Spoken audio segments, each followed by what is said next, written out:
गोस्वामी तुलसीदास जी महाराज ने कहा, पारस के परस से कंचन भई तलवार, तुलसी तीनों ना गए, धार मार आकार।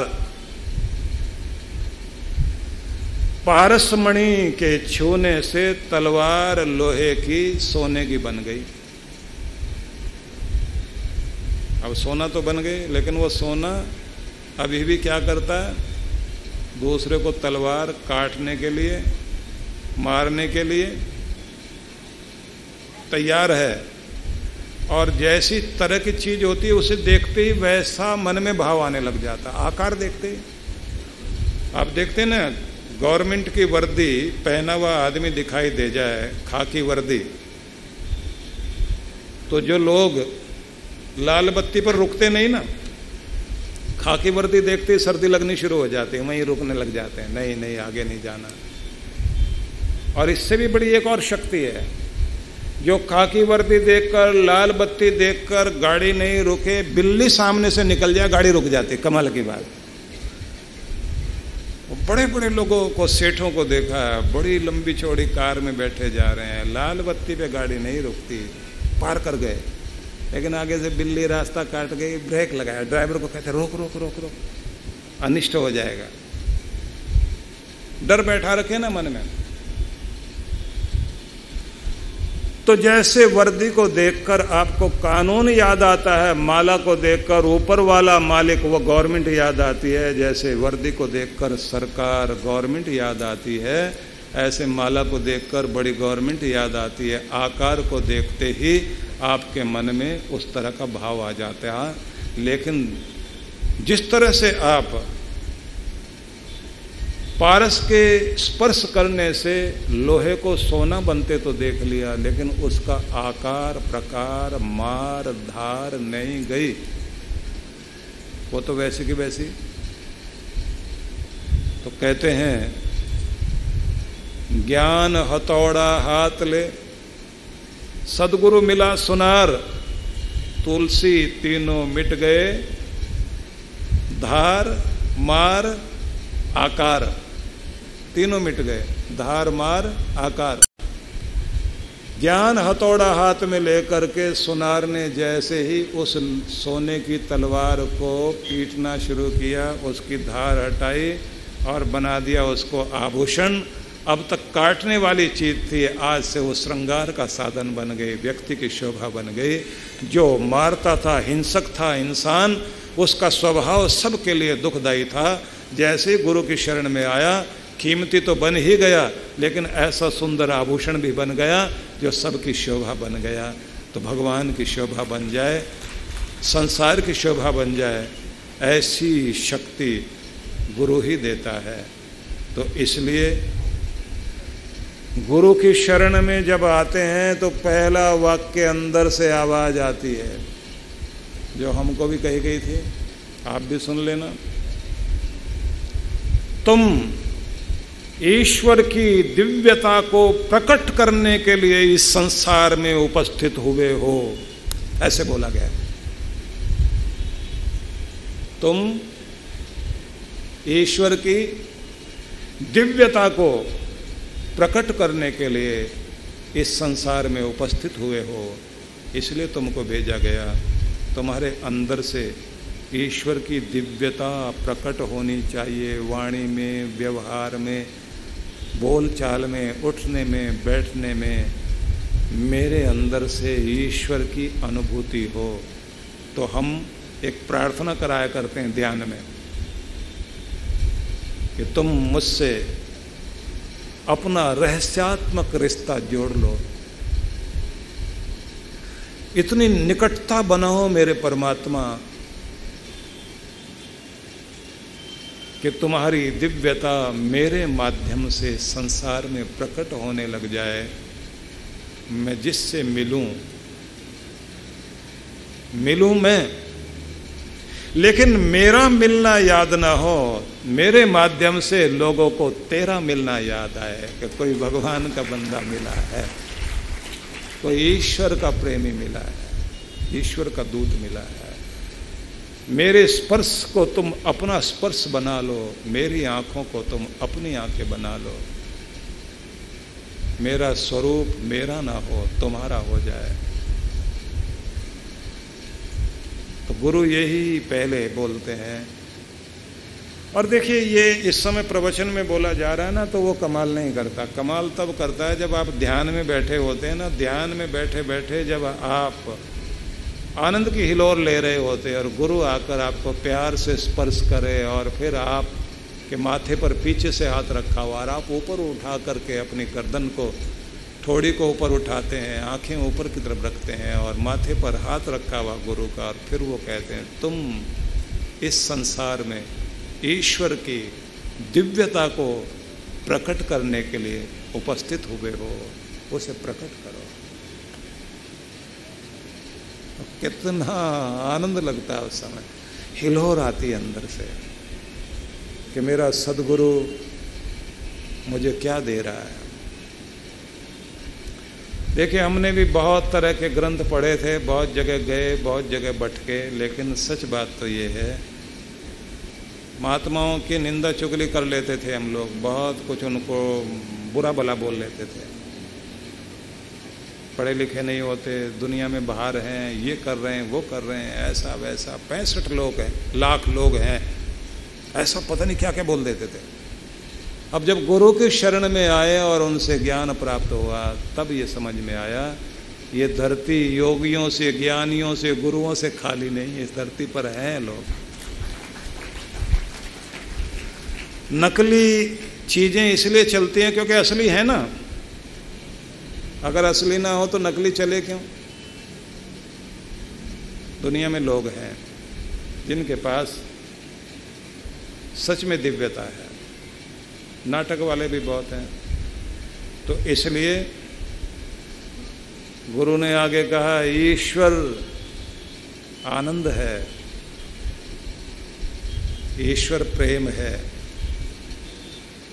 ईश्वर आनंद है, उसमें जियो, उसे प्रकट करो। ईश्वर आनंद है, उसमें जियो, उसको प्रकट करो। ईश्वर प्रेम है, उसकी अनुभूति करो, उसे अपने अंदर से सारे दुनिया के प्राणी मात्र के साथ जोड़ दो। वसुधैव कुटुंबकम को समझो। तुम दिव्य हो, दिव्यता लेकर आए हो, दिव्यता का प्रसारण करो। वचन है। शब्दों को ऐसे समझ में लाना मुश्किल होता है क्योंकि हम लोग उसकी गहराई नहीं समझ पाते। कभी कभी प्रेम पूर्वक एक एक शब्द पर, गुरु के बताए हुए वाक्यों पर मनन चिंतन किया करो। रोज रोज जो आप संकल्प करते हो, आत्म जागरण के मार्ग में अग्रसर होने के लिए संकल्प कर रहा हूं, मैं आत्म जागरण का मार्ग अपना रहा हूं। वर्तमान क्षणों का एक एक पल पल का आनंद लेते हुए, जागरूक रहते हुए, सतर्क रहते हुए, सावधान रहते हुए, आलस्य को छोड़कर मैं जीवन का उपयोग करने के लिए सन्नद्ध हूं। फिर मन से भजन आने चाहिए, हे नाथ अब तो ऐसी कृपा हो जीवन निरर्थक जाने न पाए। वो योग्यता दो, सत्कर्म कर लो। भजन आना चाहिए अंदर से। एक व्यक्ति को गाते हुए सुनते थे, मेरे सतगुरु जी तुसी मेहर करो, मैं दर तेरे ते आई हुई हूं। भाव वाला बोलेगा ना। तो इसलिए जब आप अपने सदगुरु के प्रति श्रद्धा लेकर बैठते हैं और उस समय संकल्प करते हैं कि मैं आत्म जागरण का मार्ग अपना रहा हूं, सतर्कता और सजगता को निरंतर बनाकर चलूंगा, होशपूर्ण जीवन जीऊंगा, आलस्य रहित रहूंगा, प्रमत्त नहीं, मत्त नहीं, प्रमादी नहीं, विलासी नहीं, नशे में नहीं रहूंगा, होश में जीवन को चलाने के लिए संकल्पबद्ध हो रहा हूँ। आज से मिताहार, मित भाषण, मित चेष्टा अपनाऊंगा। अब आप शब्दों में ना खो जाएं, थोड़ा थोड़ा अर्थ बता देता हूँ। थोड़ी भाषा अलग तरह की हो गई ना आज बोलते बोलते, सामान्य शब्दों का प्रयोग करना चाहिए। मिताहार, मिताहार मतलब संतुलित और जितना आवश्यक हो उतना भोजन लें। भोजन के संबंध में हमें एक बात जान लेनी चाहिए, हम ज़्यादातर मृत भोजन करते हैं। सारे पौष्टिक पदार्थ जलाकर, घी तेल डाल डालकर उसे जला जला के ऐसा बना लेते हैं वो भोजन को। वो स्वाद तो होता है लेकिन उसके समस्त पोषक तत्व जल चुके होते हैं, और रसोई घर में ही आपका स्वास्थ्य बनता है और वहीं बिगड़ जाता है। जो आप कीमती चीजें घर में भोजन के लिए लेकर आए हैं तो कम से कम उनका पौष्टिक तत्व तो आपके शरीर में जाना चाहिए ना।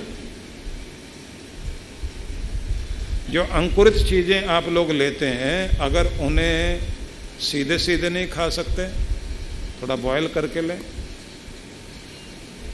मैं देखता हूं अमेरिका में, मैंने देखा है कि वहां जगह जगह छोटे छोटे जूस कॉर्नर बने हुए हैं। इतनी तरह के जूस, और ज्यादातर मैंने देखा व्हीट ग्रास जूस लेने के लिए युवक युवतियां कार से उतरे, आए और एक डोज पूरा लिया। उसके बाद उनको एक कटा हुआ सेव देते हैं, वो खाते हुए स्वाद के लिए देते हैं।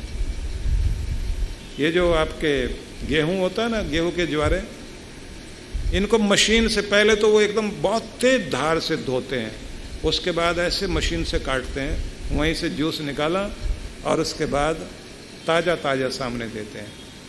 उसको वो ग्रीन ब्लड बोलते हैं। सारी बीमारियां खत्म कर दें। हम लोग न जाने क्या क्या नकल कर रहे हैं उधर की। अगर नकल करनी है तो इन चीजों की करिए आप, तो आपका स्वास्थ्य ठीक हो सके। मिताहार, भोजन अच्छा लीजिए, अच्छा दलिया, ये जो ओट्स वगैरह हैं इसका सेवन कीजिए। और ये हो सके जो ये सफ़ेद डबल रोटी खाते हैं, असल में तो डबल रोटी के चक्कर में मत पड़ो। ये वाइट वाली चीज़ तो वैसे तो हमारा जो नेचुरोपैथी का भी एक हॉस्पिटल है, हमारे डॉक्टर पांडे बहुत अच्छे डॉक्टर हैं, बहुत सारी किताबें लिखी उन्होंने। तो ये लोग तो यही बोलते हैं कि सफ़ेद चीज़ों से बचो, चाहे वो नमक हो, चाहे चीनी हो, चाहे आटा हो, मैदा हो, इन चीज़ों से बचो। ये आपके शरीर को बहुत खराब करती है। तो मिताहार, और साथ में कहते हैं हर व्यक्ति को मित भाषण, नाप तोल के बोलना, नाप तोल के खाना और नाप तोल कर चेष्टा और व्यवहार करना। इससे आपकी साधना आगे बढ़ती है, क्योंकि भक्ति तो, मंत्र तो लिया, अब उसके बाद अपनी साधना को भी तो आगे बढ़ाओ ना। शरीर भी स्वस्थ रहे, मन भी स्वस्थ रहे, व्यवहार स्वस्थ रहे। संसार भर में जहाँ भी आप जाते हैं वहाँ पूरा पूरा आनंद लेकर आप जी सकें।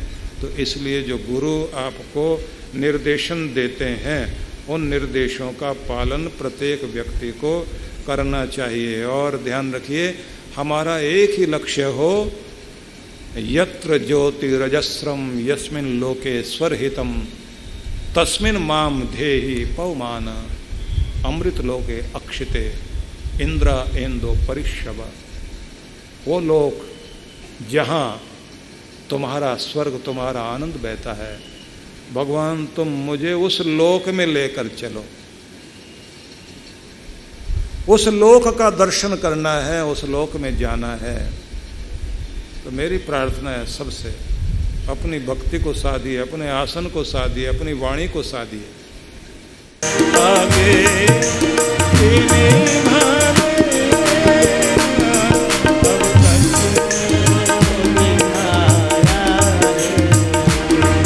आगे